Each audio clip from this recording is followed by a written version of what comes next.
In this video, I'm going to be talking about octave registers. When we refer to pitches, we usually use letters like A, B, C, D, E, F, G. Remember, there's nothing past G. We use a circular or cyclical alphabet when referring to musical notes.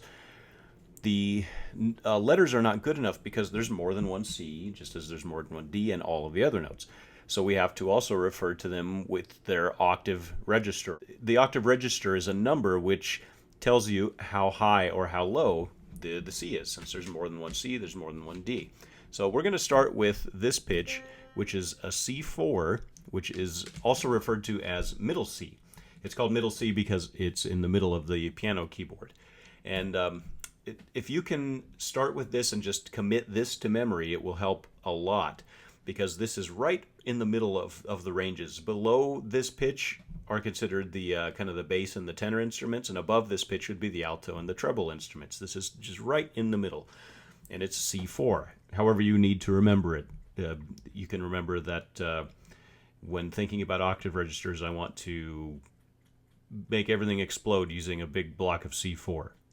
If you don't know what that is, then you haven't watched enough primetime television. Anyway, C4 is the middle range, so C4.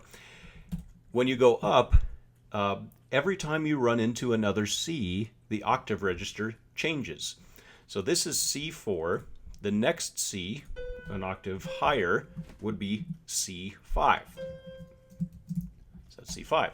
And if I go up another one, we're getting up into the stratosphere now, that's a C6.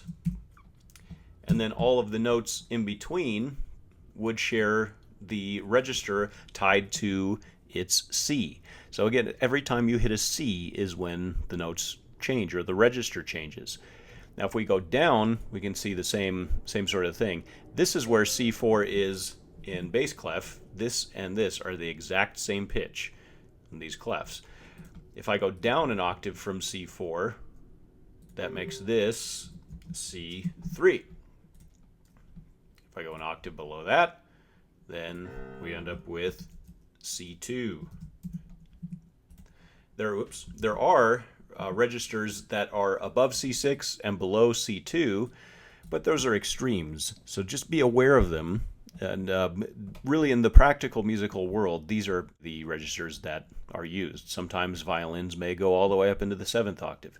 Sometimes the bass may go down into the 1st octave. The piano goes even way below this pitch, but practically this is the range that we should be concerned with, from C2 to C6. So let's take some examples that are not C's and see what the octave registers would be. So here's an A. This is a really important pitch. It's called the 440A. It's the pitch that most orchestras tune to around the world. The reason it's called a 440A is because it vibrates at the frequency of 440 hertz. That means that it vibrates up and down. The sound wave moves up and down 440 times every second. And it's a really common tuning pitch. So what register is this in? There's A, and we know that the C below that A would be a C4, because that's a C4. The C above that A would be a C5. So it's in between C4 and C5. So is that an A4 or an A5? Since we started with C4 down here, we didn't change octave registers until you hit the next C. This A will be a part of the octave register 4. C, D, E, F, G, A, all the way up to here. Let me show you all these. D, E, F, G, A, and B all belong to the 4th octave register. If we ran into this note, that would be 5. So it's a C5.